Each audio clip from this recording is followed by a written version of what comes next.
स्वागत है आप सभी का home science classes with Mohini ma'am में। आज की जो क्लास है हमारी बहुत इम्पॉर्टेंट क्लास होने वाली है और आपको एक चीज़ मैं यहाँ पर क्लियर कर देती हूँ। सिर्फ 3 प्रश्न हैं अभी जो प्रोटीन से लिए गए हैं और इम्पॉर्टेंट प्रश्न हैं। उसके बाद हमारे जो प्रश्न होंगे वो बीएमआर के होंगे। हालांकि हमने आपको बताया था कि आज की क्लास में बीएमआर और प्लस किसका हमने बताया था, डायबिटीज़ मधुमेह का हम लोग सेट करेंगे। लेकिन बीएमआर के इतने ज़्यादा आप लोगों के कमेंट थे कि हमने डिसीज़न लिया कि बीएमआर के सारे प्रश्न बना लो। अब सारे प्रश्न बनाने का मतलब है कि प्रश्न बीएमआर से ही कंप्लीट हो गए।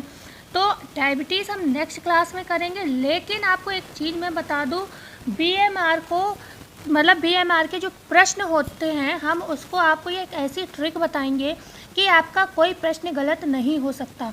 और आज के बाद आपको, मुझे उम्मीद है आपको थ्योरी भी पढ़ने की आवश्यकता पड़ेगी ही नहीं, क्योंकि मैंने पूरी तरह से एक तो क्वेश्चन बना लिए हैं सभी, और दूसरा मैं आपको एक तरीका, ऐसा कॉन्सेप्ट बताऊंगी। इसलिए वीडियो को छोड़ना मत कि बीएमआर से जो प्रश्न बनता है आप चाहकर भी गलत नहीं करोगे, ठीक है। तो इस अच्छे से बैठे रहिए, आराम से पूरी वीडियो देखिए।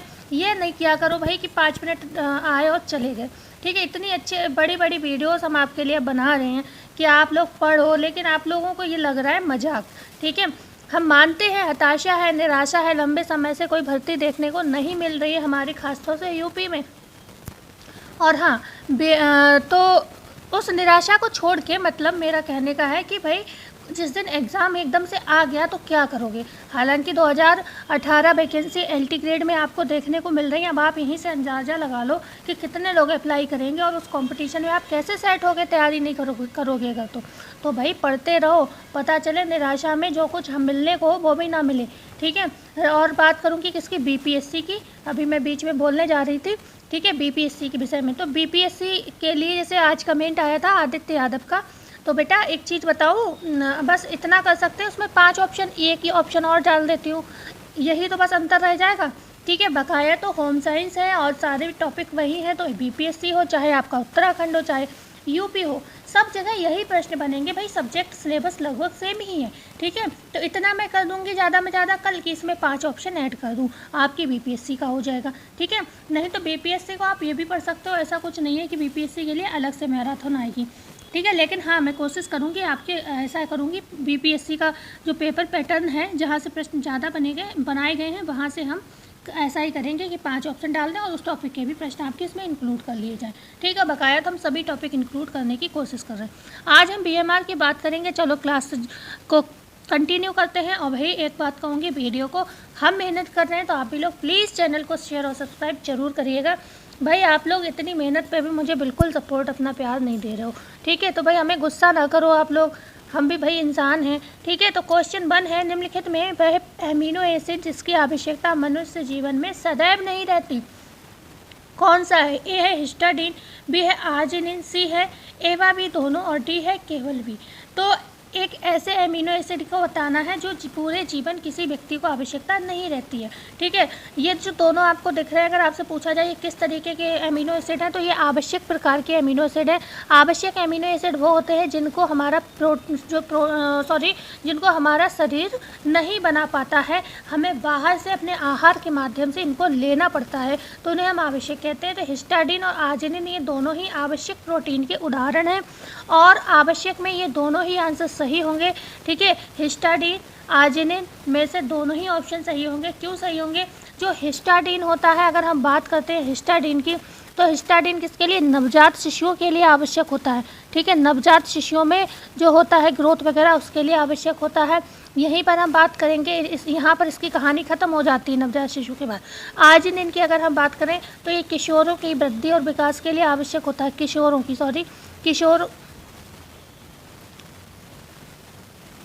किशोरों की वृद्धि और विकास के लिए आर्जिनिन आवश्यक होता है। इसके बाद इसकी आवश्यकता खत्म हो जाती है। ऐसे एंजाइम पूछा जाता है, जो रेनिन एंजाइम होता है वो बच्चों में क्या है, दूध का पाचन करता है। तो 15-16 साल बाद इसका भी जो होता है काम खत्म हो जाता है रेनिन एंजाइम का, ठीक है। तो मतलब रेनिन एंजाइम जो होता है, ऐसा तो नहीं, दूध तो हम आगे भी पीते हैं, लेकिन बात यह है कि बच्चों में जो रेनिन एंजाइम होता है वह दूध का पाचन करता है। और उसके बाद यही एंजाइम जब कमी होने लगती है तो बच्चों को, हर किसी को थोड़ा दूध को कैसा भारी लगने लगता है, मतलब थोड़ा प्रॉब्लम होता है उसको डाइजेस्ट करने में। ठीक है, तो यहाँ पर सी ऑप्शन बिल्कुल करेक्ट हो जाएगा। ओके, बढ़ते हैं आगे। क्या प्रोटीन के विषय में थोड़ी बात और कर लें। अगर हम बात करें प्रोटीन जो होता है, कह सकते हैं इसका नामकरण किसने किया, तो बर्जीलियस ने किया। नामकरण किसने किया, बर्जीलियस ने किया। कब किया, बर्जीलियस ने नामकरण कब किया, तो नामकरण किया इसका 1840 में, बर्जीलियस। ओके, 1840। यहीं पे बात करें फिर खोज किसने की, भाई खोजकर्ता कौन है, खोजकर्ता कौन है, तो खोजकर्ता की बात करेंगे मुल्डर है। मुल्डर ने किसकी खोज की थी, एक नाइट्रोजन युक्त पदार्थ की खोज की थी और उसी को नाम दिया गया प्रोटीन। समय क्या रहा था, ये 1838 का। ठीक है, 1838 का ये समय रहा था। अच्छा, प्रोटीन, अब वैसे हमने प्रोटीन की अभी कल परसों में बात की है, जो क्लास कराई थी हमने, पाचन की बात नहीं बताई आपको।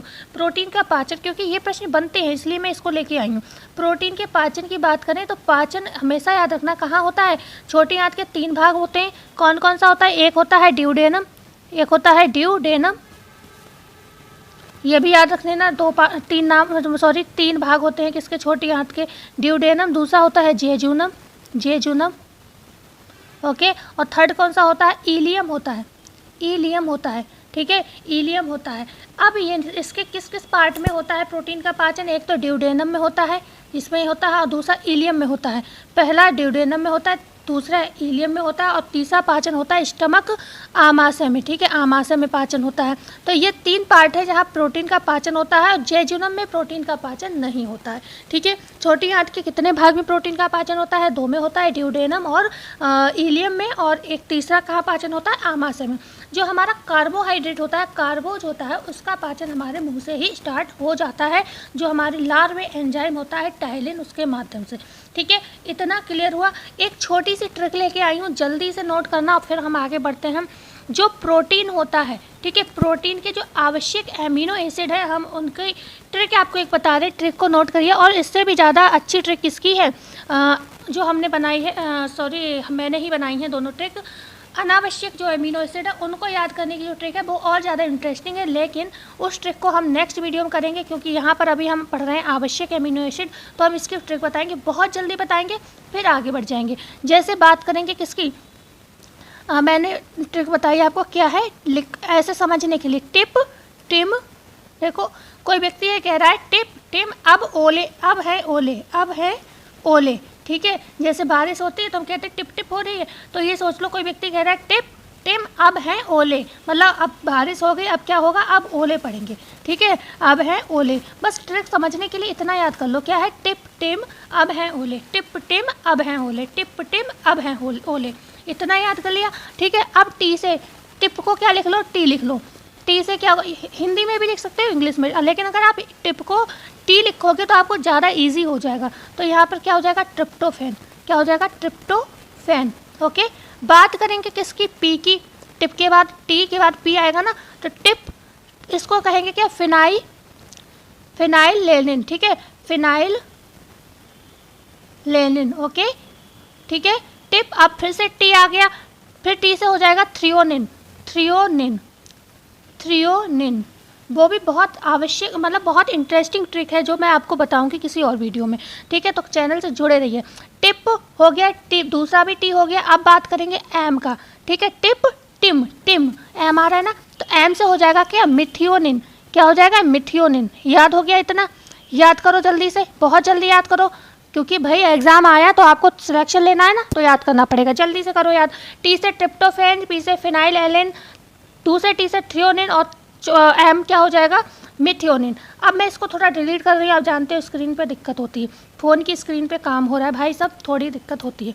ओके, अब बात करेंगे, हमने क्या कहा, अब आ पे आ जाओ, आ का मतलब हो गया ए। ठीक है, अब आ से हो जाएगा क्या, आजिनिन, आजिनिन हो जाएगा, सॉरी निन होगा ये, आजिनिन ये ना है। ठीक है, आजिनिन हो जाएगा।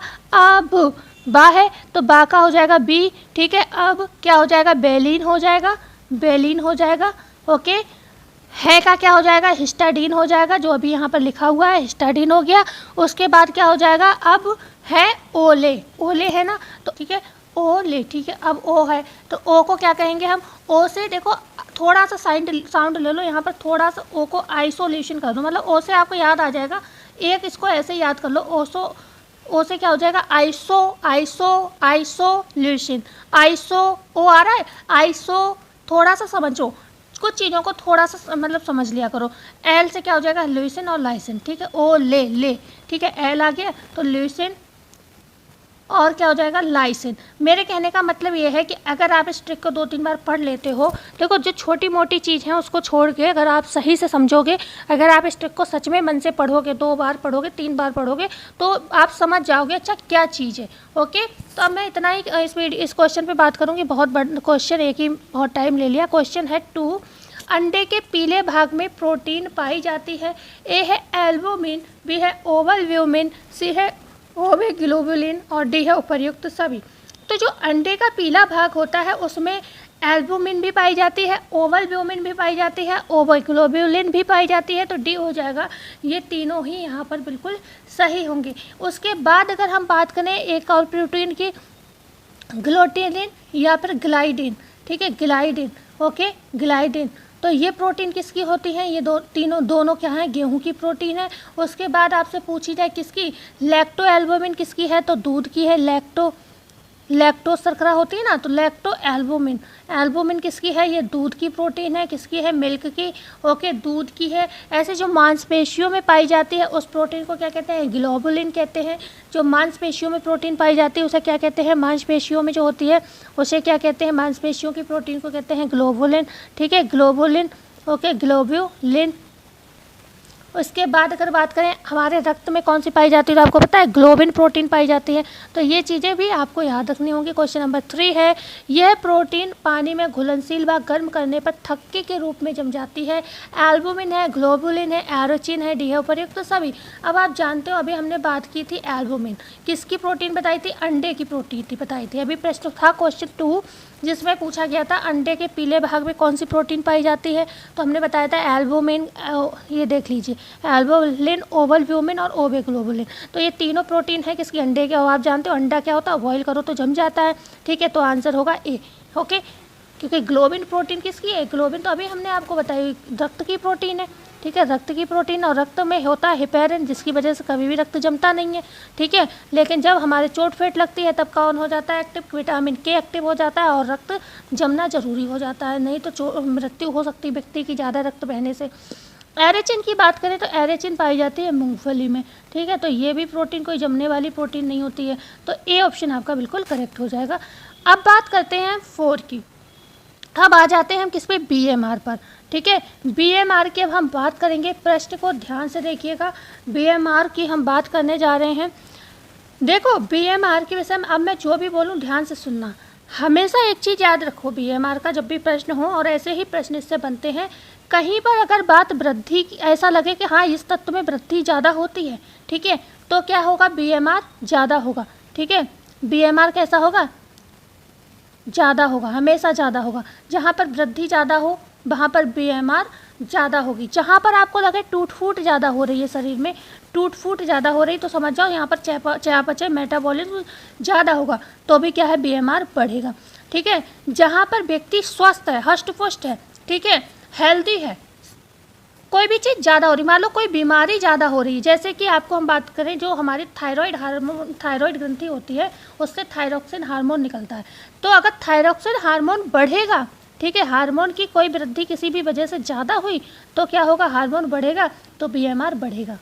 हार्मोन घटेगा, ठीक है, ये हार्मोन घटा है मतलब मान लो हार्मोन का रिलीज होना कम हो गया है तो बीएमआर घटेगा, ठीक है। ऐसे हेल्दी है व्यक्ति, बीएमआर बढ़ेगा, अगर कुपोषित है बच्चा, बीएमआर घटेगा, ठीक है। ये चीज़ हमेशा याद रखो।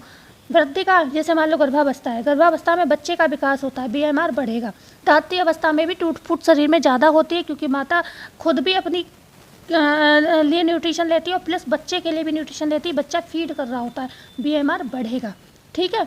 कुछ कंडीशन पे आपको थोड़ा सा दिमाग लगाना होगा, जैसे किशोरावस्था है, बाल्यावस्था है, शैशवावस्था है। शैशवावस्था में एकदम वृद्धि ज़्यादा होती है, आप देखते हो एक छोटा सा बच्चा जो पैदा होता है जिसे हिलना भी नहीं आता है, वो 6 महीने के अंदर बैठने लगता है, 1 साल में सरकने और भागने लगता है, ठीक है। तो 0 से 2 साल तक की अवस्था लगभग शैशवावस्था में कंसीडर की जाती है, क्योंकि 2 से 12 वर्ष तक तो हम बाल्यावस्था मानते हैं। तो और बाल्यावस्था की जो स्टार्टिंग एज होती है उसमें थोड़ा सा डेवलपमेंट स्थिर हो जाता है, बच्चा कुछ समय तक ऐसा लगता है उतने पे ही टिका हुआ है। हालांकि बाल्यावस्था के लास्ट तक आते आते बच्चा थोड़ा ग्रोथ पकड़ने लगता है, लगने लगता है कि हाँ डेवलप हो रहा है, ठीक है। तो बाल्यावस्था में क्या होता है, थोड़ा BMR घटता है, इस चीज़ को ध्यान रखना, ठीक है। बाल्यावस्था में घटता है, लेकिन शैशवावस्था हो गई, किशोरावस्था में फिर विकास चरम पर होता है तो BMR बढ़ेगा, ठीक है। तो आपको कंडीशन क्या हो रही है इस चीज़ को नज़र में रखना है। जहाँ पर हाइपर होगा वहाँ BMR बढ़ेगा, जहाँ पर हाइपो होगा वहाँ BMR घटेगा। मतलब कोई बीमारी हाइपर में जा रही है, मतलब बढ़ रही है, तो क्या है BMR बढ़ेगा, कोई बीमारी घट रही है तो BMR बढ़ेगा। आई होप अब आपका कोई प्रश्न गलत नहीं होगा, और अगर मैंने ये बात बताई है, इस चीज़ को आपने अच्छे से सुन लिया होगा, तभी जो प्रश्न आएंगे आपका एक प्रश्न गलत नहीं होगा। अब इसके बाद कौन से प्रश्न आपसे गलत हो सकते हैं, अब मैं वो बात कर लेती हूँ। जैसे ये प्रश्न है, इनके जो है ऑथेंटिक आंसर है, इन्हें याद कर लेना। बस इतने से 4, 5, 6 प्रश्न आपको ऐसे मिलेंगे जिनके आंसर लिख लेना, और ये आंसर आपसे पूछे भी जाते हैं, इनको नोट कर लेना। ये प्रश्न बहुत इंपॉर्टेंट है, बस इनको BMR से याद कर लो, और जो अभी मैंने चीज़ें बताई हैं उसको समझ लो। जहाँ पर वृद्धि है, जहाँ पर विकास अच्छा हो रहा है, जहाँ पर टूट फूट शरीर में ज़्यादा हो रही है, देखो ऐसे वृद्धावस्था है BMR घटेगा, क्योंकि ना तो कोई बहुत ज़्यादा विकास हो रहा है, ना ही कोई डेवलपमेंट हो रहा है, ना ही कोई ग्रोथ हो रही है, ठीक है, वहाँ घटेगा। प्रौढ़ावस्था में विकास हो चुका होता है, सब कुछ हो चुका होता है, तो उस पर कुछ फर्क नहीं पड़ेगा, वहाँ पर स्थिर रहेगा। कैसा रहेगा, स्थिर रहेगा, ना जो BMR है घटेगा ना बढ़ेगा, ठीक है। यहाँ पर रुक जाएगा, थोड़ा स्थिर रहेगा, जितना है उतना बना रहेगा, ठीक है। तो ये सारी चीज़ें अब आपके सारे प्रश्न क्लियर हो जाएंगे। क्वेश्चन 4 है, 1 लीटर ऑक्सीजन कितनी कैलोरी उत्पन्न कर सकती है? ए है 3882, बी है 4520, सी है 4825, डी है 5000। तो 1 लीटर जो ऑक्सीजन है वो कितनी कैलोरी देती है? भाई वो देती है 4825। सी ऑप्शन बिल्कुल सही हो जाएगा, ठीक है। 1 लीटर ऑक्सीजन होती है जो 4825 कैलोरी हमें देती है। अच्छा, हम मापन कैसे करते हैं? तो हमने बताया था कल परसों की जो क्लास हुई थी ऊर्जा वाली, उसमें बताया था कैलोरीमीट्री के विषय में। तो वो कैलोरीमीट्री ही क्या करती है, इस चीज़ का मापन करती है, ठीक है। कैलोरीमीट्री 2 तरीके की होती है, एक प्रत्यक्ष कैलोरीमीट्री, दूसरा अप्रत्यक्ष कैलोरीमीट्री। बढ़ते हैं हम आगे क्वेश्चन नंबर 5 की बात करते हैं। BMR के निर्धारण में कैलोरीमीट्री की किस विधि का प्रयोग किया जाता है? अब एक चीज़ और मैं बता दूं, BMR कभी भी ऐच्छिक क्रियाओं का मापन नहीं करता है। ऐच्छिक क्रिया कौन सी? जो हम करते हैं भाई, जो क्रिया हम जैसे आप वर्क सिंप्लीफिकेशन पढ़ते हो तो हम किसका मापन करते हैं भाई? ऐच्छिक क्रियाओं का मापन करते हैं कि भाई कितनी गति करी, कहाँ पर व्यक्ति रुका, कहाँ पर मतलब ये सारी चीज़ें देखते हैं इस तरीके से, ठीक है। ऐसे जो BMR होता है उसमें आपके सामने आप क्या कर रहे हो इसका मापन नहीं होता। किसकी होती हैं भाई? जो अनैच्छिक क्रियाएं होती हैं। अनैच्छिक क्रियाएं वो क्रियाएं होती हैं जो हमारे आंतरिक अंगों में होती हैं, हमारे शरीर के अंदर होती हैं, जिसको हम कह सकते हैं क्या, जो मेटाबॉलिज्म होता है। क्या होता है मेटाबॉलिज्म? जब हम खाते हैं अवशोषण होता है, ठीक है। पहले पाचन होता है, फिर अवशोषण होता है, उसके बाद मेटाबॉलिज्म होता है। मेटाबॉलिज्म कभी भी पहले नहीं होता है।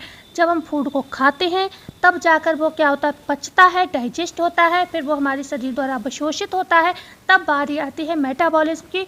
क्या करता है वो? शरीर के निर्माणात्मक कार्य करता है, वृद्धि, और जैसे कोशिकाओं के लिए न्यूट्रिशन पहुंच गया, अब उसका वृद्धि और विकास जो होगा वो क्या करेगा, मेटाबॉलिज्म के माध्यम से होता है। और यही मेटाबॉलिज्म का ही मेजरमेंट किया जाता है कि अंदर जो काम हो रहे हैं शरीर के अंदर, हमारा हार्ट धड़क रहा है, हमारे शरीर में रक्त परिसंचरण तंत्र हो रहा है, तो इन सब में कितनी ऊर्जा आपकी लग रही है, उस ऊर्जा का मापन यहाँ पर किया जाता है BMR में, ठीक है। क्लियर हुआ? BMR कोई आपकी बाहरी क्रिया नहीं है, आंतरिक क्रिया है। जो आपके अंदर हार्ट है, आपके जो भी आंतरिक अंग कर रहे हैं वो क्रिया का मापन किया जाता है। तो ये क्या होता है, आपकी अनैच्छिक क्रियाएं होती हैं। तो BMR के निर्धारण में कैलोरीमीट्री की किस विधि का प्रयोग किया जाता है? प्रत्यक्ष विधि, अप्रत्यक्ष विधि, केवल बी, एबा बी, दोनों। तो यहाँ पर जो विधि अपनाई जाती है वो कौन सी होती है? वो हो जाती है बी ऑप्शन, यहाँ पे सही होगा अप्रत्यक्ष विधि। कैलोरीमीट्री की 2 विधियाँ होती हैं, एक प्रत्यक्ष विधि और दूसरी होती है अप्रत्यक्ष विधि।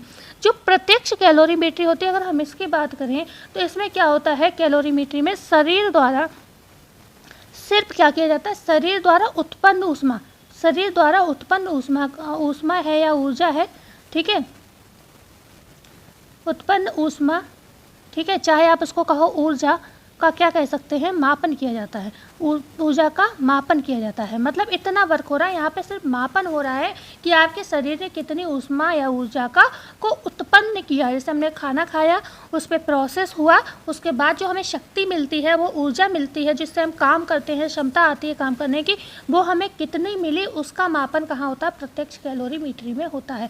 यहीं पर अगर हम बात करेंगे अप्रत्यक्ष कैलोरीमीट्री में, तो इसमें ऊर्जा के व्यय का मापन किया जाता है। और यही तो हम देखते हैं कि हमारे आंतरिक अंगों में जो क्रिया हुई, जो अनैच्छिक क्रियाएं हुई, जो हमारा शरीर काम कर रहा है, जो हमारी शरीर क्या करता है, रक्त परिसरण तंत्र है, श्वसन तंत्र है, और जो हार्ट का धड़कना है, इन सब में कितनी ऊर्जा लग रही है, कितनी ऊर्जा लग रही है मतलब कितनी ऊर्जा व्यय हो रही है, उसका मापन किस में किया जाता है, बीएमआर में किया जाता है। और बीएमआर का मापन किस विधि से होता है, अप्रत्यक्ष विधि से होता है, या फिर आप ये कह सकते हो कैलोरीमीट्री की अप्रत्यक्ष विधि से होता है। ठीक है, तो यहाँ पर क्या होता है, ऊर्जा का मापन, ठीक है, ऊर्जा के व्यय का मापन कि आपने कितनी ऊर्जा आंतरिक क्रियाओं में खपाई, ये देखा जाता है।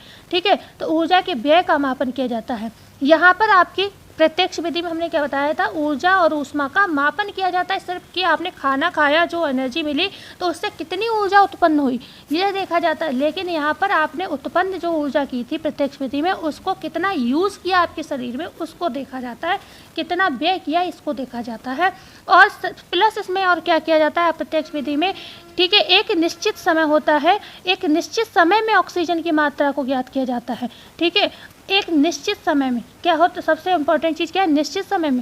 भाई ऐसा नहीं है भाई आपको बीएमआर की जांच के लिए अगर रखा गया तो ये थोड़ी ना आपको ज़िंदगी भर को कोई डॉक्टर या कोई रख लेगा, तो एक निश्चित समय होता है। ठीक है, निश्चित समय में ये कार्य किया जाता है, समय में आवश्यक ऑक्सीजन की मात्रा, एक निश्चित समय में आवश्यक ऑक्सीजन O2 की मात्रा को यहाँ ज्ञात किया जाता है। ठीक है, O2 की मात्रा मतलब ऑक्सीजन की मात्रा को यहाँ पर ज्ञात किया जाता है कि एक निश्चित समय में आपने अपने आंतरिक क्रियाओं में कितनी ऑक्सीजन की मात्रा को व्यय किया।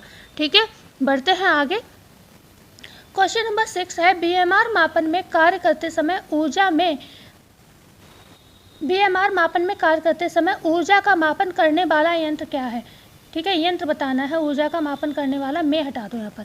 बीएमआर मापन में कार्य करते समय मतलब शब्दों का खेल है, शब्द याद रखिए, कार्य करते समय हो रहा है। यहाँ पर ये नहीं कह रहा कि व्यक्ति या विश्राम की अवस्था में, यहाँ पे कह रहा है बीएमआर का मापन जब व्यक्ति कार्य कर रहा है उस समय मापन करने वाले यंत्र कौन कौन से हैं। क्या डगलस बैग है, या बी है मैक्स प्लैंक रेस्पायरोमीटर है, सी है कोफ्रोनी मिसेलिस स्पायरोमीटर है, डी है यह सभी होगा। तो यहाँ पर जो आपका आंसर होगा प्यारे बच्चों वो होगा डी ऑप्शन।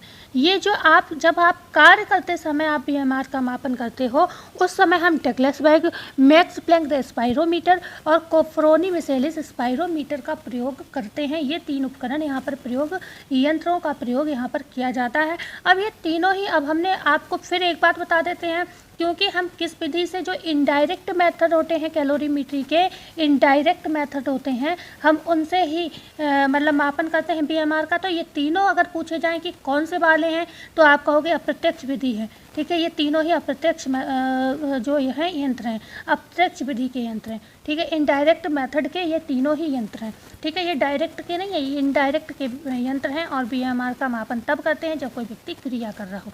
क्वेश्चन नंबर 7 है, अनैच्छिक क्रियाओं को करने व शरीर ताप के नियमन में जितनी ऊर्जा की आवश्यकता होती है उसे यह कहा जाता है, मतलब इस तरीके से बना लो भाई, यह कहलाता है। ए है बेसल मेटाबॉलिज्म रेट, बी है बीएमआर, सी है आधारीय चयापचय दर, या डी है निम्न में से सभी।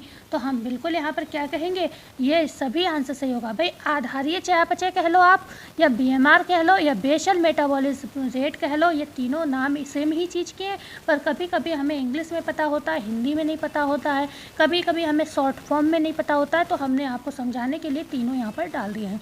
अनैच्छिक क्रिया, शब्द ध्यान रखिएगा, अनैच्छिक क्रियाओं का ही बीएमआर चेक होता है, हमेशा ध्यान रखना। ठीक है, क्वेश्चन नंबर 8 है। अच्छा, एक बार ये कमेंट जरूर करना हमारे प्यारे बच्चों कि मैंने जो आपको ये चीज़ें बताई आपको समझ में आई या नहीं आई। ठीक है, या बिल्कुल सच में बहुत अच्छे से समझ आई तो ज़रूर बताइएगा। मुझे नहीं लगता है कि यूट्यूब पर बीएमआर के विषय में आपको ऐसे किसी ने बताया होगा, सबने सीधे प्रश्न बताए हैं, जो आ गया PYQ में पेपर में वही बता दिया, हाँ इसका बीएमआर इतना होगा। किसी ने बीएमआर को इस तरीके से नहीं समझाया होगा कि जहाँ पर वृद्धि होगी वहाँ बीएमआर ज़्यादा होगा, जहाँ पर व्यक्ति हष्ट पुष्ट होगा बीएमआर ज़्यादा होगा। ठीक है, तो ये चीज़ मैं कहना चाह रही हूँ। किसी भी व्यक्ति के किस समय की ऊर्जा व चयापचय के मापन को बेसल मेटाबॉलिज्म कहेंगे? जब वह शारीरिक एवं मानसिक रूप से विश्राम की अवस्था में हो। बी है शरीर का तापक्रम साधारण व भोजन के शोषण के बाद इसकी स्थिति। सी है आखिरी आहार ग्रहण किए हुए 12 घंटे बीत चुके हों। डी हो उपर्युक्त सभी। क्यों? अब इस प्रश्न को भी आप तब आंसर कर सकते थे जब आपको ये चीज़ पूरी आपने मेरी मन से सुनी होगी। मैंने क्या कहा, व्यक्ति जब खाना खाता है, जब उसका पाचन हो जाता है, जब उसका अवशोषण हो जाता है, तब मेटाबॉलिज्म का प्रोसेस शुरू होता है और तभी बीएमआर का मापन किया जा सकता है। ठीक है, तो अब आप जानते हो खाने को पचने में कहते हैं 4 घंटे तो खाना जो होता है आप आहार खाते हो वह किसमें, आपके आमाशय में घूमता रहता है। 4 घंटे बंगू की तरह घूमता है आपका जो खाना आप खाते हो पेट में, मतलब आमाशय में, और उससे पहले आप जो मतलब उसको थोड़ा खाने के बाद निगलते हो, छोटी मोटा समय उसमें भी लेता है, फिर वो लुगदी के रूप में बनता है, उसमें भी समय लगता है, लेकिन आमाशय में ही 4 घंटे का समय कम से कम लग रहा है। फिर उसके बाद जब वो पच जाता है, फिर उसका अवशोषण शुरू होता है, उसमें भी थोड़ा बहुत समय ज़रूर लगता है। ठीक है, तो कम से कम उसके बाद व्यक्ति आराम की अवस्था में आता है, तो उसे कम से कम 12 घंटे हो जाने चाहिए। ठीक है, तो आखिरी खाना ग्रहण किए हुए से कम 12 घंटे हो चुके हैं, तब बीएमआर मापा जाएगा। शरीर का तापक्रम साधारण होना चाहिए, और ये भोजन के शोषण के, मतलब बात कही मैंने, अवशोषण के बाद की स्थिति है। आपने पहली बात को सुना होता तो यह आंसर आपका गलत नहीं होता, ये भी बिल्कुल सही है। ठीक है, जब वह शारीरिक एवं मानसिक रूप से विश्राम की अवस्था में हो, मतलब उसने 12 घंटे पहले खाना खा लिया, वो बिल्कुल फ्री है, इसमें कोई भी तरीके की टेंशन नहीं होनी चाहिए, तभी जाकर आपका चयापचय जो है मापन किया जाएगा। तो हमारा यहाँ पर डी ऑप्शन जो है बिल्कुल ही सही हो जाता है। ठीक है, बढ़ते हैं आगे। क्वेश्चन है 9, आधारीय चयापचय के मापन हेतु कमरे का तापमान होना चाहिए। ए है 21 डिग्री सेल्सियस से 24 डिग्री सेल्सियस, बी है 22 डिग्री सेल्सियस से 23 डिग्री सेल्सियस, सी है 20 से 25 डिग्री सेल्सियस, या डी है निम्न में से कोई नहीं। आधारीय चयापचय या बीएमआर का जब भी मापन किया जाता है तो हमेशा ध्यान रखिएगा कि कमरे का भी एक टेम्परेचर होना आवश्यक है, और वो टेम्परेचर होता है ए ऑप्शन 21 डिग्री सेल्सियस से 24 डिग्री सेल्सियस के बीच होना चाहिए, ना कम ना ज़्यादा। ठीक है, तभी बीएमआर का मापन किया जाता है। ओके, आपसे पूछा जाए कि विश्राम अवस्था में जब हम करते हैं किसका, बीएमआर का मापन, विश्राम अवस्था में जब हम बीएमआर का मापन करते हैं तब मतलब किसका प्रयोग किया जाता है, तब डगलस बैग का प्रयोग किया जाता है, Douglas bag. Okay, Douglas bag का प्रयोग किया जाता है जब हम विश्राम अवस्था में बीएमआर का मापन करते हैं, या फिर विश्राम के साथ प्लस कर लो व्यायाम। जब आप व्यायाम सिर्फ आपने क्या किया, व्यायाम किया है, मतलब कोई एक्सरसाइज ली है व्यायाम की तरीके की, या फिर आपने विश्राम किया है, उस समय हम डगलस बैग का प्रयोग करके जो है आधारीय चयापचय का मापन करते हैं। ओके, क्वेश्चन नंबर है 10, बीएमआर के मापन के समय कौन सा संवेग क्रियाशील नहीं होना चाहिए। ए है भय, बी है तनाव, सी है क्रोध, डी है निम्न में से सभी। जो भी नेगेटिव संवेग होते हैं वो कभी भी एक्टिव नहीं होना चाहिए। जैसे आप मान लो खुश हो, आप बिल्कुल आराम से हो, कोई टेंशन नहीं है, तो वो भी एक तरीके का संवेग है। लेकिन आपके जब पॉजिटिव संवेग हो, आप बिल्कुल टेंशन में नहीं हो, खुश हो, नॉर्मल हो, तो वो क्या है, आप उस समय बीएमआर का मापन करवा सकते हो। लेकिन जब आप भय में हो, तनाव में हो, क्रोध में हो, उस समय आपको बीएमआर का मापन नहीं कराना होता है। ठीक है, तो बढ़ते हैं आगे।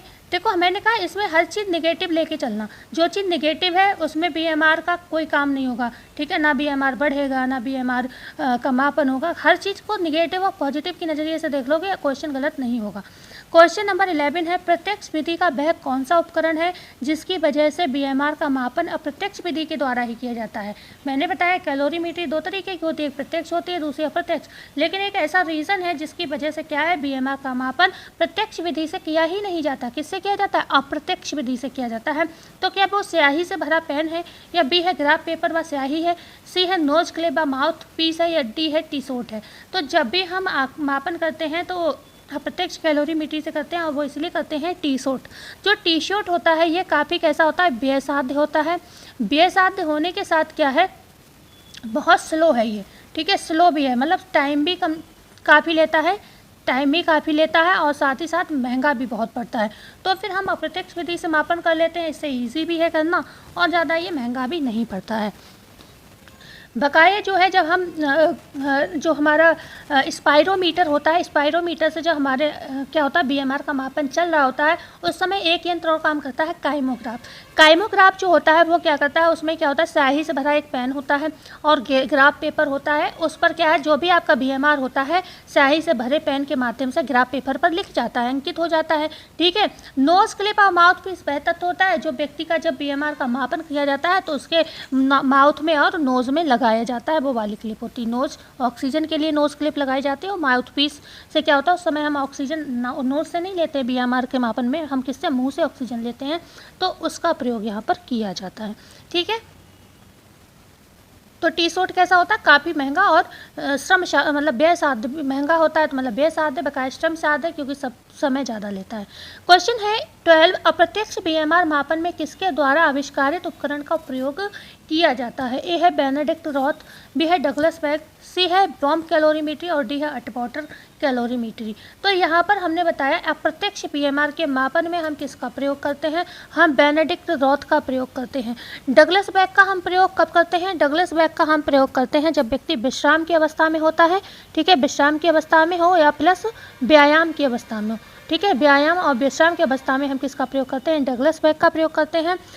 बॉम्ब कैलोरीमीट्री और अटवाटर कैलोरीमीट्री ये दोनों ही किसके प्रत्यक्ष के उदाहरण है, प्रत्यक्ष कैलोरीमीट्री के उदाहरण है। कौन कौन से, आपका बॉम्ब कैलोरीमीट्री और अटवाटर कैलोरीमीट्री, ये किसके प्रत्यक्ष के उदाहरण है, प्रत्यक्ष कैलोरीमीट्री के उदाहरण है। ठीक है, इतना क्लियर हुआ। बकाया जो बेनेडिक्ट है आपका, ठीक है, बेनेडिक्ट है और दूसरा कौन सा है, डगलस बैग है, ये भी अप्रत्यक्ष के उदाहरण है। ठीक है, ये भी अप्रत्यक्ष के, मतलब ये दोनों अप्रत्यक्ष के हैं।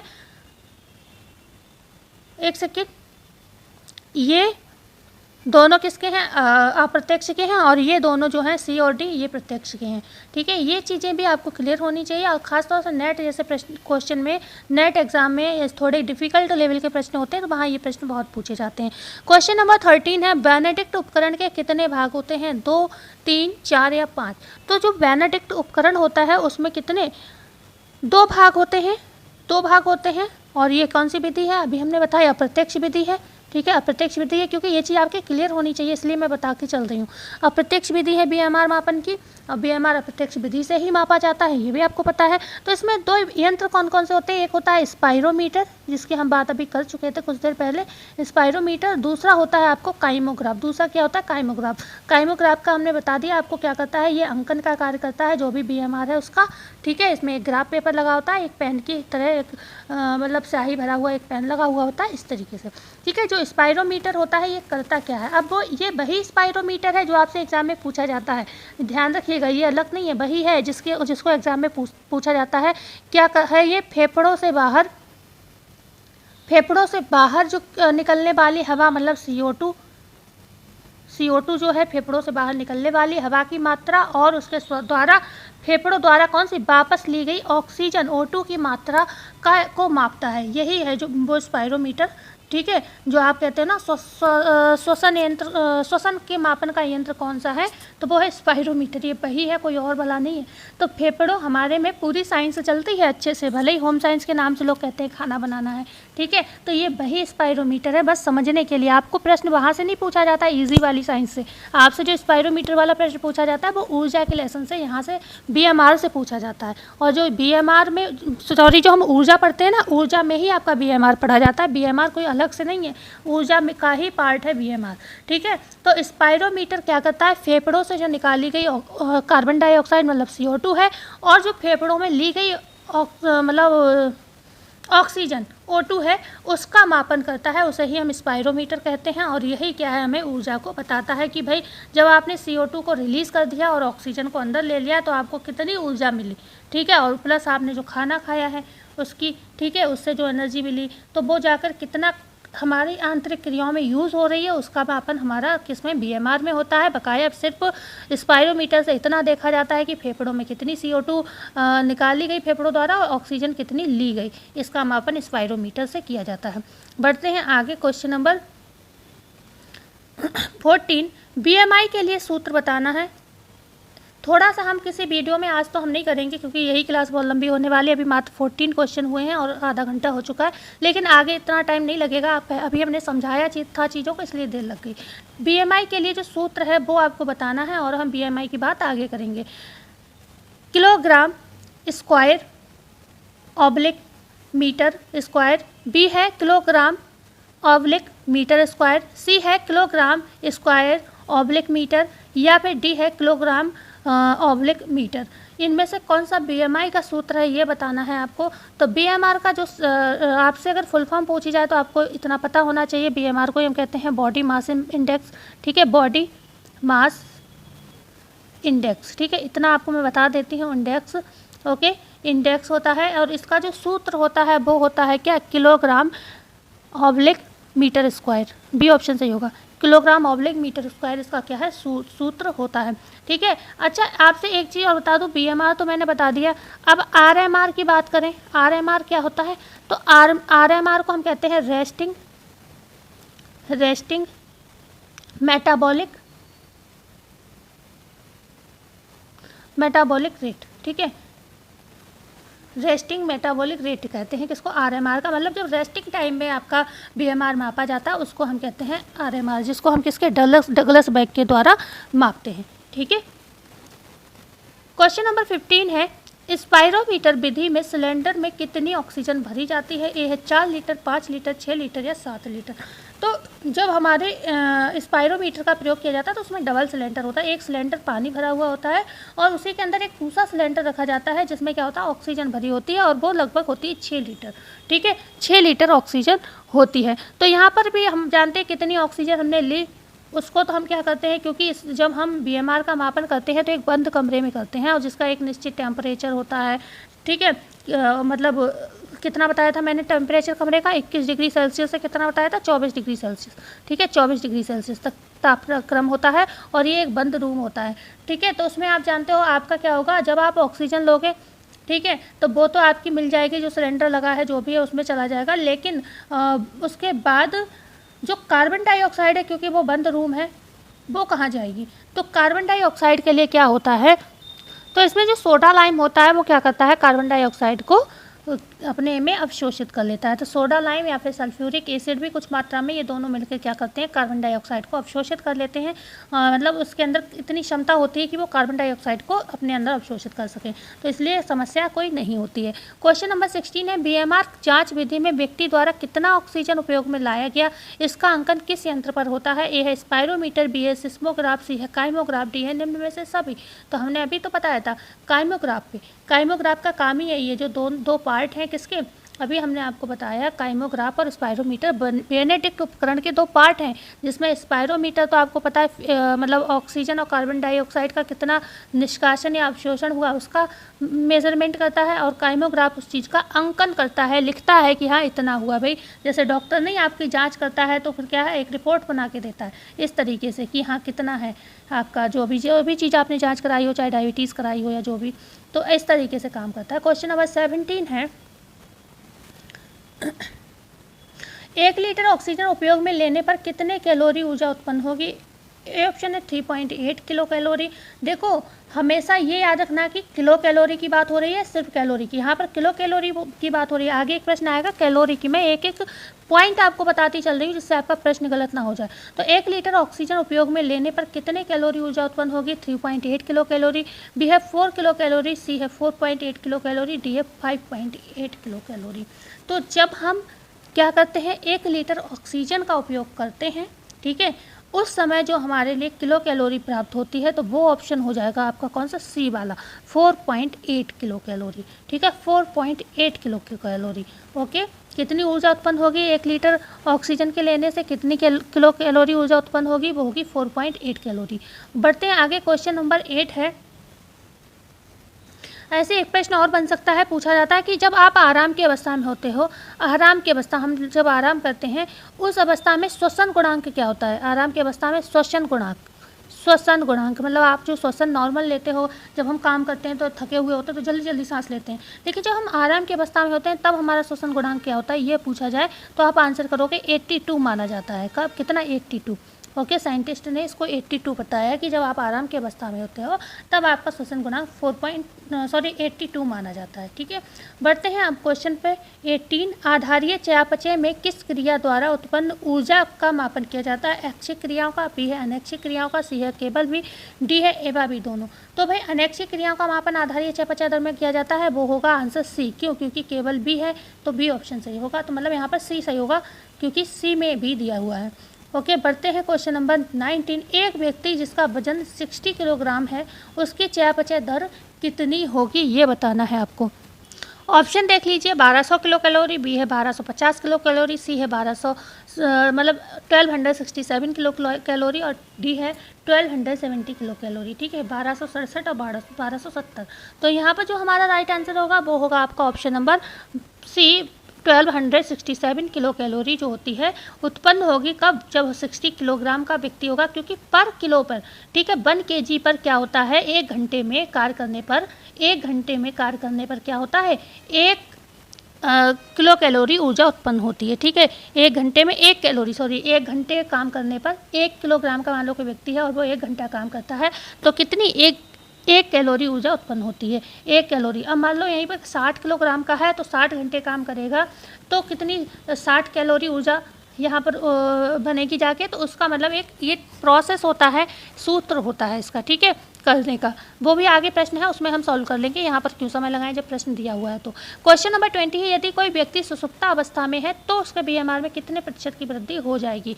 मतलब सुषुप्ता अवस्था का मतलब है कि जैसे शांत है, सोने की अवस्था में है, मतलब विश्राम की अवस्था में, तो क्या 5% वृद्धि हो जाएगी, 10% हो जाएगी, 20% हो जाएगी या 25%, 25% हो जाएगी? तब जब कोई व्यक्ति विश्राम की अवस्था में होता है तब BMR में होता है 10% की वृद्धि। ठीक है, सुषुप्ता अवस्था में होता है तो 10% की यहाँ पर वृद्धि हो जाएगी। ठीक है, आराम की अवस्था में। क्वेश्चन नंबर 21 है, 1 सेकेंड कमी होगी ना, आराम की अवस्था में तो कमी होती है, सुषुप्ता अवस्था में तो 10% की कमी हो जाए। यहाँ पर क्वेश्चन गलत हो गया, इसीलिए मेरे दिमाग में आया कि भाई वृद्धि कैसे होगी, कमी होगी। भाई सुषुप्ता अवस्था, मैंने कहा जब क्रियाशीलता बढ़ेगी तब BMR बढ़ेगा, जब क्रियाशीलता घटेगी तब BMR घटेगा। तो 10% की यहाँ वृद्धि नहीं होगी, यहाँ कमी होगी। ठीक है, कमी होगी। मैं भी सोचने लगी, इस क्वेश्चन के सोच में पड़ गई तब याद आया। ठीक है, यहाँ पर क्वेश्चन में टाइपिंग एरर हो गया। ओके, क्वेश्चन नंबर 21 है, किसी भी व्यक्ति की क्रियाशीलता की स्थिति में प्रति घंटे कितने कैलोरी ऊर्जा व्यय होगी? क्रियाशीलता की कंडीशन में कोई व्यक्ति क्या है, क्रियाशीलता की स्थिति में, अभी हमने ऊपर कहा कि जब व्यक्ति क्रियाशील नहीं है, सुषुप्ता अवस्था में, तो कितना 10% की कमी हो रही है। लेकिन कोई व्यक्ति क्रियाशीलता की स्थिति में, तो यहाँ पर ऊर्जा की बात की जा रही है, वहाँ पर मतलब BMR की बात की जा रही है, यहाँ पर ऊर्जा के व्यय की बात की जा रही है। तो 1.1 किलो कैलोरी, बी है 1.2 कैलोरी, सी है 1.3 कैलोरी या डी है 1.4 कैलोरी। तो कोई भी व्यक्ति जब क्रियाशीलता की स्थिति में होता है तो उसकी जो ऊर्जा का व्यय होता है प्रति घंटे की बात होगी तो 4 किलो कैलोरी यहाँ पर प्रति घंटे में पड़ जाएगा। और ये सारे प्रश्न एक जगह पर नोट कर लेना शॉर्ट नोट में, नहीं तो आज पढ़ोगे 2 दिन बाद भूल जाओगे। ठीक है, हर चीज़ को थोड़ी देर पढ़ना पड़ता है फिर समझ में आती है हर चीज़। आपको एकदम चीज़ें नहीं आएंगी समझ में, थोड़ा आपको समय देना होगा। और आप अगर हो सके तो अगर नहीं आ जाता है तो कोई बात नहीं है, नहीं तो वीडियो को थोड़ा रोक के चीज़ों को समझो या फिर वीडियो को दोबारा देखो। ठीक है, वीडियो को दोबारा देखने को कहूँगी तो आपको लगेगा मैम अपना फ़ायदा चाह रही है, तो आपको जो समझ में आए करो। लेकिन मेरा मन ये है कि अगर आप मुझसे पढ़ रहे हो तो आपको चीज़ें सही आनी चाहिए। क्वेश्चन नंबर 22 है, आधारीय चयापचय को प्रभावित करने वाले कारक है। ए है शरीर का आकार व भार, बी है आयु व शारीरिक परिश्रम, सी है लिंग भेद व मानसिक तनाव, डी है उपरोक्त सभी। यहाँ से भी प्रश्न पूछा जाता है कि आधारीय चयापचय को क्या क्या चीज़ें आपकी प्रभावित करती हैं। तो जितनी चीज़ें यहाँ पर दिख रही हैं तो सब प्रभावित करती हैं। क्या शरीर का आकार प्रभावित करता है, व्यक्ति की आयु भी प्रभावित करती है। मैंने बताया किशोरावस्था में BMR बढ़ जाता है, शैशवावस्था में थोड़ा कम हो जाता है, प्रौढ़ावस्था में बराबर रहता है। ठीक है, तो ये आयु है ना एक तरीके की। ठीक है, शारीरिक परिश्रम अधिक होगा तो BMR बढ़ जाएगा, घटेगा तो कम हो जाएगा। लिंग भेद, हालांकि जो आकार व भार है उसको कुछ साइंटिस्ट ने कहा है इतना ज़्यादा आकार और भार से प्रभावित नहीं होता है, लेकिन तब भी इफेक्ट पड़ता है। कोई व्यक्ति शरीर में लंबा चौड़ा है, मोटा है, मतलब लंबा चौड़ा नहीं, कोई व्यक्ति शरीर में फैला हुआ है, ठीक है, मोटा है, या कैसे फैटी टिश्यूज जो होते हैं वसा ऊतक ज़्यादा हैं तो क्या होगा, उसमें BMR कम होगा। लेकिन कोई व्यक्ति पतला दुबला है, दौड़ता फिरता है, जैसे एथलीट वगैरह होगा, तो उनमें BMR क्या होगा, ज़्यादा होगा। पतले हैं, लंबे हैं, ठीक है, परिश्रमी ज़्यादा हैं, क्रियाशील ज़्यादा हैं, उनमें BMR ज़्यादा होगा। तो आकार और भार को उतना ज़्यादा नहीं माना जाता, लेकिन आप फिर भी अगर किसी व्यक्ति आकार में चौड़ा है, फैला हुआ है, तो उसका BMR पतले व्यक्ति के मुकाबले कम होता है, ऐसा भी कहा जाता है और ये दिया हुआ है। लेकिन बहुत ज़्यादा इसको हम आंसर में नहीं मानते हैं। क्यों? क्योंकि कुछ वैज्ञानिक ने ऐसा कहा है कि इसका इतना इफेक्ट नहीं पड़ता है। लेकिन आपको जब इस तरीके का क्वेश्चन पूछा जाए प्रभावित करने वाले कारक, तो आप ये भी आंसर मानोगे क्योंकि ये दिया हुआ है। ठीक है।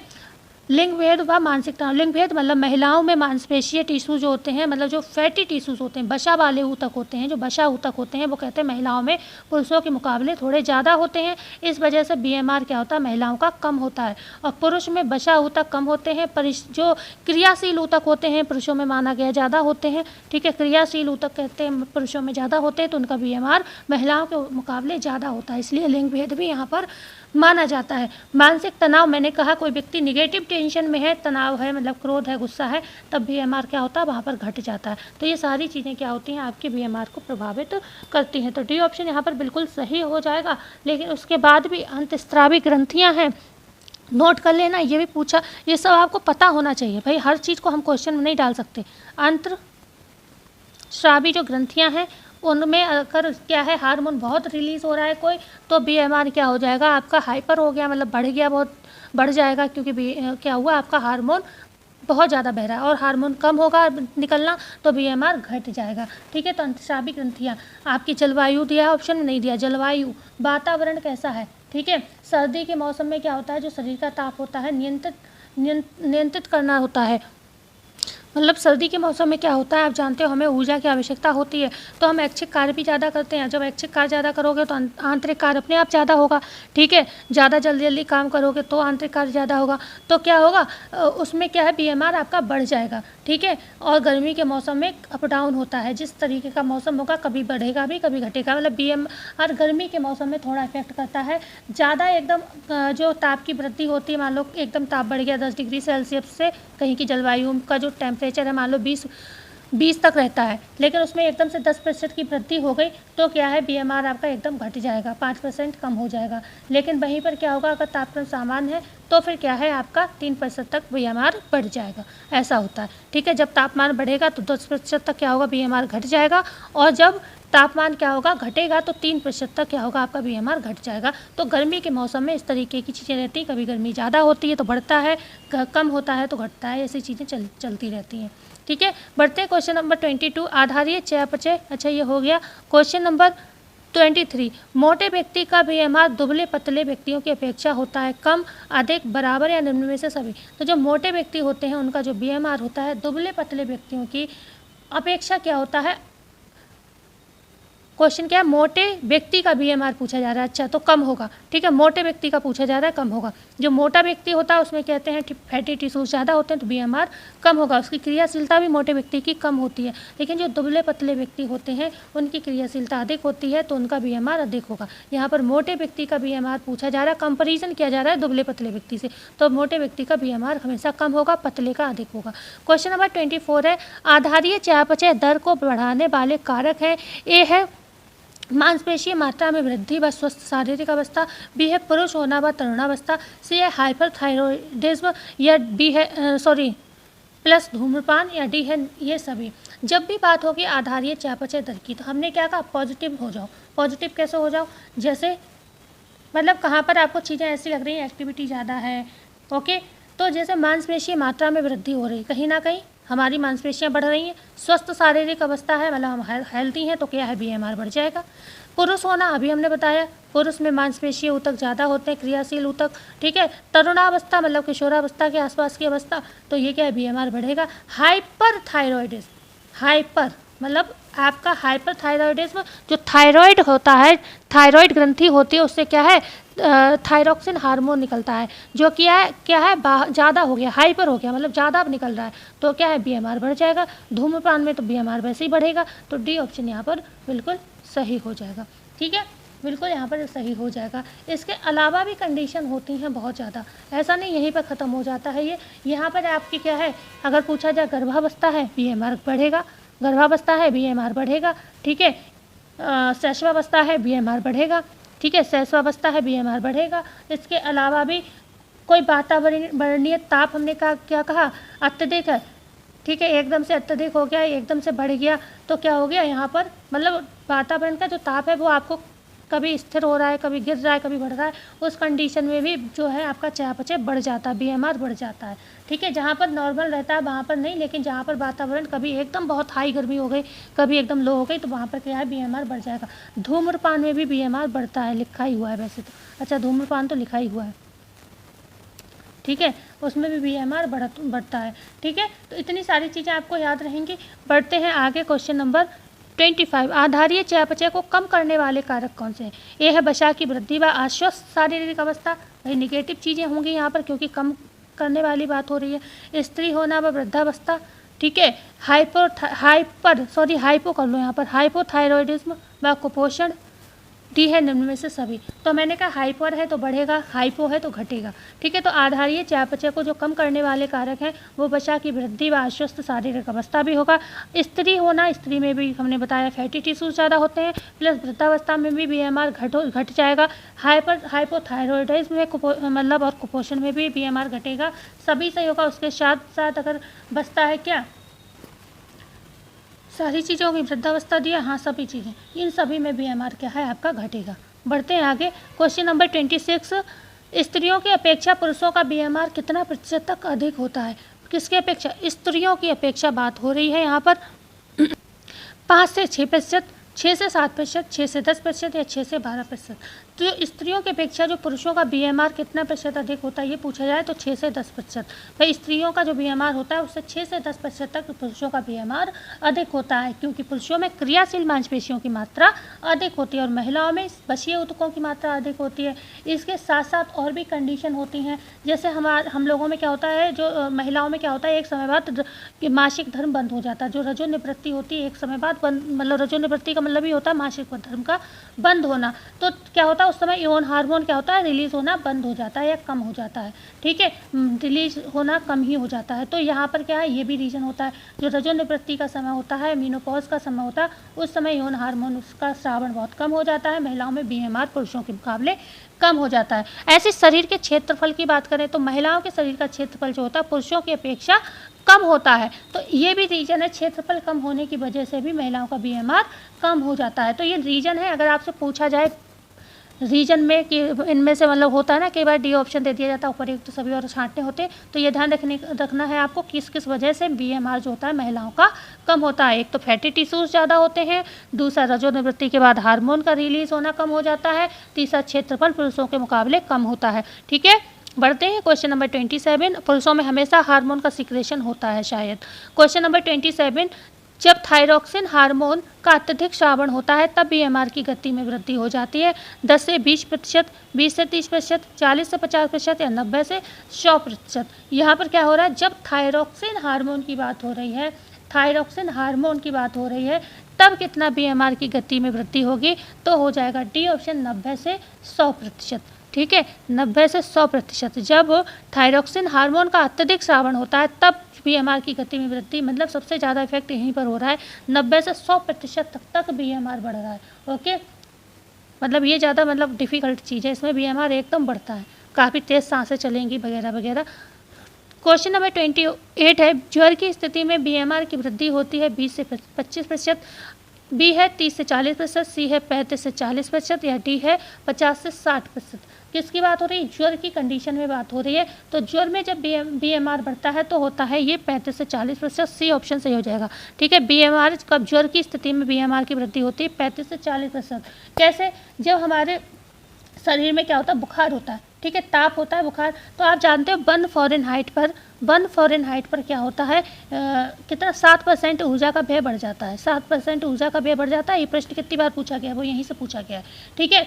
तो ये कितना 7% तक वृद्धि यहाँ पर हो जाती है, ओके। तो इस वजह से हम कहते हैं 35 से 40% तक जो होता है BMR की वृद्धि यहाँ पर हो जाती है, क्योंकि ऊर्जा की मांग मात्र 1 फ़ारेनहाइट फीवर बढ़ने पर, मान लो नॉर्मल टेम्परेचर क्या होता है 98.4 या 6 माना जाता है हमारी बॉडी का नॉर्मल टेम्परेचर, उसमें अगर 1 फ़ारेनहाइट की भी वृद्धि हो रही तो आपको 7% एक्स्ट्रा ऊर्जा लेनी पड़ेगी।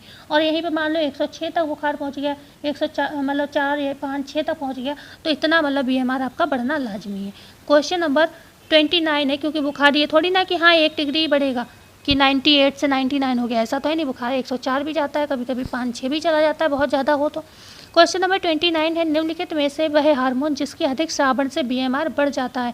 ए है थायरोक्सिन हार्मोन, बी है एड्रेनालिन हार्मोन, डी है एपिनेफ्रिन हार्मोन, डी है निम्न में से सभी। तो जो हार्मोन होते हैं, आपको पहला तो बिल्कुल आंसर इजीली आप समझ गए होंगे, ठीक है। थायरोक्सिन हार्मोन के अधिक श्रावण से भी क्या होगा, BMR बढ़ेगा। एड्रीनलिन हार्मोन कहाँ से निकलता है, ये हमारी निकलता है एड्रीनल जो ग्रंथि होती है, ठीक है। एड्रीनल ग्रंथि होती है हमारे शरीर में, उससे निकलता है एड्रीनलिन हार्मोन, इससे भी क्या होता है आपका BMR बढ़ता है। और एपिनेफ्रिन हार्मोन है, ये संवेग की स्थिति में निकलता है, जब हम क्या होता है गुस्से में होते हैं, कुछ भी होता है, कोई संवेग हमारा निगेटिव हो, तब इसका अधिक श्रावण होता है और यहाँ पर भी BMR बढ़ता है। मतलब ये हार्मोन जो है संवेग से रिलेटेड है, ध्यान रखिएगा, एपिनेफ्रिन, ठीक है। एपिनेफ्रिन हार्मोन किससे, संवेग से संबंधित है। और जो आपका एड्रीनलिन हार्मोन है, ये एड्रीनल ग्रंथि से निकलता है। तो यहाँ पर ऑप्शन क्या होगा सही, डी ऑप्शन सही हो जाएगा, ठीक है। बढ़ते हैं क्वेश्चन नंबर 30 पर। खाना पकाना, सब्जी काटना, झाड़ू लगाना, सफाई करना आदि कार्य शामिल हैं। ए है अत्यधिक क्रियाशीलता में, बी है मध्यम क्रियाशीलता में, सी है कम क्रियाशीलता में, डी है निम्न में से कोई नहीं। तो आप खाना पकाना, सब्जी काटना, झाड़ू लगाना, इसी क्वेश्चन ने तो हमें दुखी किया था, झाड़ू लगाने मॉपिंग लिख दिया था इंग्लिश में और हिंदी में झाड़ू लगाना, ये तो हुआ था। तो ये मध्यम क्रियाशीलता में शामिल है, बी ऑप्शन सही हो जाएगा, ठीक है। मध्यम क्रियाशीलता में शामिल था, ओके, बी ऑप्शन सही हो जाएगा। क्वेश्चन नंबर 31 है, निम्नलिखित में से वह व्यक्ति जो सबसे कम क्रियाशीलता को दर्शाता है, इनमें से छांटना है कि ऐसा कौन सा व्यक्ति है जिसके अंदर मतलब क्रियाशीलता या शारीरिक क्रियाशीलता बहुत कम होगी। ए है व्याख्याता व चिकित्सक, बी है हल चलाना व बोझ उठाना, सी है दफ्तर में काम करने वाली महिलाएं, डी है उपर्युक्त सभी। तो यहाँ पर दफ्तर में काम करने वाली जो महिलाएं होती हैं वो क्या हो जाएगा, वो हो जाएगा मीडियम में, मध्यम में आ जाएगा, ठीक है, मध्यम में, ओके। यहाँ पर हल चलाना, बोझ उठाना क्या होगा, ये मतलब हाई वर्ग में आ जाएगा, ठीक है, अधिक परिश्रम वाले का वर्ग में आ जाएगा। और जो आपका पूछा जा रहा है यहाँ पर कम क्रियाशील है ना, कम क्रियाशीलता को तो व्याख्याता और चिकित्सक, ये लोग कोई क्रियाशीलता नहीं, बहुत ज़्यादा इनकी क्रियाशीलता नहीं होती कि हाँ बहुत मेहनत का काम कर रहे हैं, ये बस देखना मरीज को, उसको दवाइयाँ देना, उसके विषय में बताना, बस थोड़ा बहुत चलना फिरना होता नहीं, एक सीट पे बैठ के ये क्या होता है ट्रीटमेंट करते हैं, ठीक है। थोड़ा बहुत इनका जो मतलब बड़े डॉक्टर हैं उनको ज़्यादा ऑपरेशन वगैरह करने पड़ते हैं, पर ये को कि बहुत ज़्यादा फिजिकल वर्क होता है वो नहीं होता। तो ए ऑप्शन से होगा, सबसे कम क्रियाशील व्याख्याता व चिकित्सक होते हैं, ठीक है। क्वेश्चन नंबर 32 है, ऊर्जा और ऊर्जा की आवश्यकता को किस यंत्र से नापा जाता है। ए है थर्मामीटर, बी है कैलोरीमीटर, सी है बायोमीटर, या डी है उपर्युक्त में से सभी। तो ऊर्जा और ऊर्जा की आवश्यकता को हम किस यंत्र से मापते हैं भाई, कैलोरीमीटर से मापते हैं, है ना। इतनी देर से यही पढ़ रहे हैं, इस क्वेश्चन को तो हमें बताना नहीं चाहिए था। क्वेश्चन नंबर 33 है, गेहूँ के 100 ग्राम आटा में कितनी कैलोरी होती है।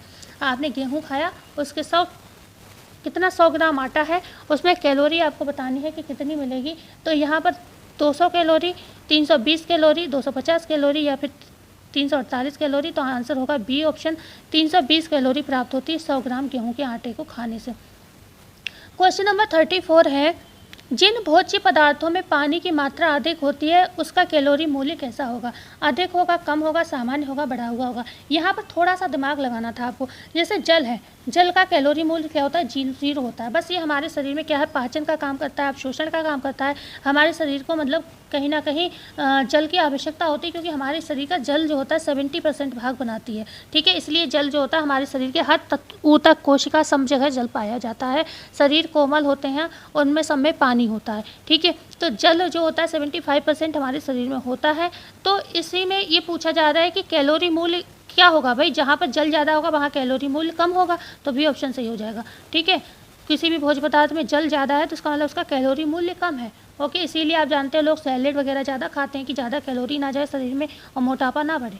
क्वेश्चन नंबर 35 है, निम्नलिखित में से किस स्थिति में बीएमआर अन्य से कम होगा? ए है शरीर की वृद्धि एवं बढ़वार के समय, बी है 1-2 वर्ष की शिशुअवस्था में, सी है किशोरावस्था में, डी है बाल्यावस्था में। अब ये प्रश्न भी आपको पता होना चाहिए, ठीक है। मैंने शुरू में ही ऐसे चीज़ें बता दी हैं कि आपका आंसर गलत हो ही नहीं सकता। तो बाल्यावस्था में, बाल्यावस्था में क्या होता है, बीएमआर अन्य के मुकाबले कम होगा। ये नहीं कहोगे कि बाल्यावस्था में बीएमआर होता नहीं है, होता जरूर है, होता तो प्रौढ़ावस्था में भी है, लेकिन स्थिर रहता है, ना घटता है ज़्यादा ना बढ़ता है, ठीक है। ऐसे बाल्यावस्था में होता है, पर उतना भी नहीं होगा कि जितना पहले और दूसरे और तीसरे में होगा, इन सबसे कम होगा बाल्यावस्था में, ठीक है। क्वेश्चन नंबर 36 है, निम्नलिखित में से किस अवस्था में आधारीय चयापचय दर लगभग स्थिर हो जाता है? ए है वृद्धावस्था में, बी है प्रौढ़ावस्था में, सी है गर्भावस्था में, डी है धात्रीवस्था में। धात्रीवस्था में बीएमआर बढ़ता है, गर्भावस्था में बीएमआर बढ़ता है, लेकिन गर्भावस्था के मुकाबले धात्रीवस्था में कम होगा, लेकिन वैसे आपका यही कहा जाएगा नॉर्मल सा बीएमआर बढ़ा हुआ होता है, ठीक है। वृद्धावस्था में बीएमआर कम होता है, प्रौढ़ावस्था एक ऐसी कंडीशन है जहाँ पर बीएमआर बराबर रहता है, ठीक है, ना घटता है ना बढ़ता है। क्वेश्चन नंबर 37 है, उपवास तथा भुखमरी की स्थिति में बीएमआर की गति कम हो जाएगी, अधिक हो जाएगी, सामान्य रहेगी या फिर निम्न में से कोई नहीं। तो लगभग अगर बात करें कितना कम होगा, कम तो होगा, ए ऑप्शन तो सही होगा, लेकिन कितना कम होगा ये पूछा जाए तो 10 से 20% तक बीएमआर कम हो जाता है। यहाँ पर 10 से 20% तक बीएमआर कम हो जाता है उपवास और भुखमरी की स्थिति में। क्यों? यहाँ पर भी कहते हैं क्रियाशीलता लोगों की कम हो जाती है, क्योंकि वो शरीर में थोड़ी एनर्जी कम होती है। तो उपवास तथा भुखमरी की स्थिति में क्या होता है, बीएमआर कम हो जाता है और 10 से 20% तक कम हो जाएगा। बढ़ते हैं क्वेश्चन नंबर 38, किशोरावस्था में बीएमआर बढ़ने के कारण है? ए है नए तंतुओं का निर्माण, बी है यौन हार्मोन का स्रावण, सी है जननांगों का विकास, डी है निम्न में से सभी। तो किशोरावस्था में बीएमआर इसीलिए बढ़ता है क्योंकि उसमें नए तंतुओं का निर्माण होता है, यौन हार्मोन का स्रावण होता है और जननांगों का भी विकास होता है। तो डी ऑप्शन बिल्कुल सही हो जाएगा। क्वेश्चन नंबर है 39, निम्नलिखित में से वह तत्व जिसकी सेवन से बीएमआर बढ़ जाता है? ए है कोकीन, निकोटीन, तंबाकू या निम्न में से सभी, ठीक है। तो डी ऑप्शन सही हो जाएगा। यहाँ पर चाहे आप कोकीन ले रहे हो चाहे निकोटीन, और ये दोनों चीज़ें तंबाकू में पाई जाते हैं, दोनों तत्व। तो तंबाकू तो मेन इसकी जड़ ही हो गया, तो डी ऑप्शन सही हो जाएगा। आप इनमें से किसी का भी सेवन करते हो तो बीएमआर बढ़ जाएगा। क्वेश्चन नंबर 40, निम्नलिखित में से किस कार्य में सर्वाधिक ऊर्जा व्यय होगी? ए है झाड़ू लगाना, बी है बैठकर पढ़ना, सी है खिड़की साफ करना, सीढ़ी से उतरना, डी, ठीक है। तो यहाँ पर बीएमआर जो है ऊर्जा सबसे ज़्यादा व्यय किस में होगी? जब हम सीढ़ी उतरते हैं, ठीक है। सीढ़ी से उतरते हैं तो जो ऊर्जा होती है हमारी यहाँ पर ज़्यादा व्यय होती है। कितनी लगती है ऊर्जा? अगर सीढ़ी से उतर रहे हैं उस समय, सीढ़ी से उतरते समय ऊर्जा लगती है 5.8 किलो कैलोरी, ठीक है। किलो कैलोरी ऊर्जा लगती है कब? जब हम सीढ़ी से उतरते हैं, ठीक है। 5.8 किलो कैलोरी लगती है। यहीं पर आप अगर खिड़की साफ़ कर रहे हो तो खिड़की को साफ़ करने में 3.6 किलो कैलोरी लगता है, ठीक है। एक सेकेंड इसको इरेज कर दूँ तो आपको दिखेगा। जब आप खिड़की को साफ़ कर रहे हो तो कितना? 3.8 kilo calorie, okay. 3.8 kilo calorie नहीं, ये तो 5.8 किलो कैलोरी, तो सीढ़ी से उतरने का होगा 3.64 किलो कैलोरी। 64 किलो कैलोरी इसका होता है जब हम जब हम करते हैं खिड़कियां साफ, ठीक है, किलो कैलोरी, ओके। इसके बाद अगर हम बैठकर पढ़ रहे हैं तब हमें लगेगा 1.02, बैठकर पढ़ रहे हैं तो 1.02 किलो कैलोरी, ठीक है। और यहीं पर झाड़ू आप लगा रहे हो तो 3.1 किलो कैलोरी यहाँ पर ऊर्जा व्यय होगी, ठीक है। तो सबसे ज़्यादा सीढ़ी से उतरने में लग रही है, उसके बाद लग रही है किसमें? खिड़की साफ करने में, और उससे कम लग रही है झाड़ू लगाने में, और सबसे कम बैठ कर काम कर रहे हो उसमें लग रही है, ठीक है। 1.2, ये 7 नहीं है, 1 है, ठीक है। तो ये होता है तरीका ऊर्जा के मापन का। अच्छा, क्वेश्चन था 40, आज की क्लास का आखिरी प्रश्न था। क्लास कैसी लगी हमें ज़रूर बताइएगा और चैनल को सब्सक्राइब, लाइक और शेयर अवश्य करिएगा। मिलते हैं ऐसे ही वीडियो में, जब तक के लिए धन्यवाद।